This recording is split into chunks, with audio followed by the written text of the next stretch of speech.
अस्सलाम वालेकुम वरहमतुल्लाहि वबरकातुहू। कैसे हो दोस्तों? उम्मीद करता हूँ आप सब खैरियत से होंगे। अल्लाह रब्बुल इज़्ज़त आपको हमेशा ऐसे ही खुश रखे। दोस्तों, हम अपने चैनल पर आपको हदीस की बातें और मसाइल बताते रहते हैं। हमने पिछली वीडियो में आपको कुर्बानी के ताल्लुक़ से हदीस का मफ़हूम और कुछ मसाइल बताए थे, लेकिन अब हम आपको ऐसे मसाइल बताएंगे जो आपके बहुत काम आएंगे। इससे आपके इल्म में भी इजाफ़ा होगा। वीडियो को स्किप करके ना देखें, क्योंकि अगर आपने वीडियो को स्किप करके देखा तो आपको पूरी बात समझ में नहीं आएगी। तो वीडियो को एंड तक ज़रूर देखें। चलिए, मैं आपको अब कुछ नमाज के ताल्लुक़ से कुछ वैसे मसाइल बताता हूँ।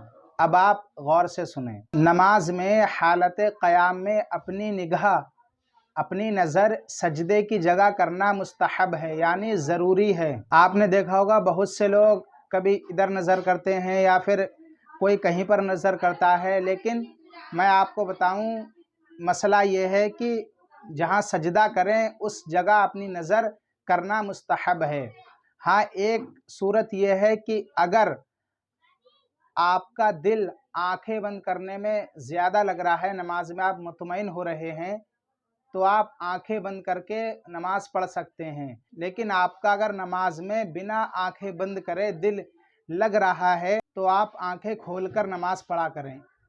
लेकिन अगर आपका दिल नमाज में मुतमईन नहीं हो रहा है तो आंखें बंद करके आप पढ़ सकते हैं। और आप एक बात और सुने, बहुत से लोग होते हैं आज के दौर में बैठकर नमाज पढ़ते हैं। नफिल जो नफ़ाइल होते हैं, जैसे ज़ोहर की नमाज में होते हैं और मगरिब की नमाज में होते हैं और इशा की नमाज में होते हैं, जो नफ़ाइल होते हैं फ़र्ज़ नमाज के बाद जो अदा करते हैं, तो बहुत से लोग ये सोचते हैं कि नफ़ाइल बैठकर ही पढ़ना चाहिए, यानी जो नफल होते हैं वो बैठकर ही पढ़ना चाहिए, खड़े होकर नहीं पढ़ना चाहिए। बहुत लोग ये सोचते हैं, लेकिन अगर आपने नफ़ाइल बैठकर पढ़े तब भी कोई हर्ज नहीं, लेकिन अगर आपने नफ़ाइल को खड़े होकर पढ़ा तो ज़्यादा सवाब मिलेगा। हाँ, अगर आपकी हिम्मत नहीं है, आपको कोई परेशानी है या फिर आपके पैरों में बहुत दर्द है तो आप बैठकर पढ़ सकते हैं। लेकिन अगर आपको कोई दिक्कत परेशानी नहीं है तो आप नफ़ाइल भी खड़े होकर पढ़ा करें, इससे ज़्यादा सवाब है, ये अफजल है।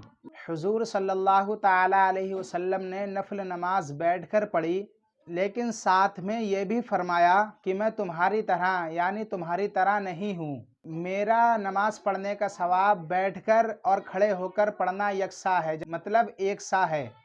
चाहे हुजूर खड़े होकर पढ़ें या बैठकर, उनका सवाब यकसा है, यानी एक सा है। लेकिन उम्मत के लिए खड़े होकर पढ़ना अफजल है। और हम सब अल्हम्दुलिल्लाह सरकार के उम्मती हैं। हमें अपने ऊपर बहुत फ़ख्र होना चाहिए कि हम इस उम्मत में पैदा हुए, वरना इस उम्मत में पैदा होने की दुआएं पैगंबरों ने मांगी हैं। यहाँ तक के अंबियाए कराम ने यह भी कहा है कि अल्लाह रब्बुल इज़्ज़त हमें नबी ना बनाता बल्कि रसूल की उम्मत में पैदा करता, यानी हुजूर की उम्मत में पैदा करता। और उम्मत मुहम्मदी हर उम्मत से अफजल है। इस दुनिया में 1,24,000 या तकरीबन 2,24,000 कमोबेश अंबियाए कराम इस दुनिया में आए। हर किसी की उम्मत है, लेकिन सबसे अफजल उम्मत उम्मत मुहम्मदी, यानी जिसमें हम लोग हैं, ये उम्मत है। तो हमें फ़ख्र होना चाहिए। अब मैं आपको एक मसला और बताता हूँ।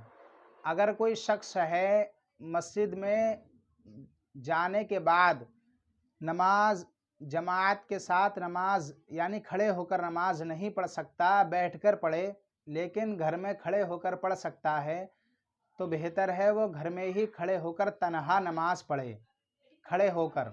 और अगर घर में जमात मैसर हो तो बेहतर है, लेकिन तन्हा पढ़ सकता है, यानी अगर कमज़ोरी है उसे इस हालत में, वरना वो जमात के साथ मस्जिद में खड़े होकर नमाज पढ़े। चलिए दोस्तों, आज के लिए बस इतना ही। मिलते हैं नेक्स्ट वीडियो में एक नया टॉपिक के साथ। अस्सलाम वालेकुम वरहमतुल्लाहि वबरकातुहू।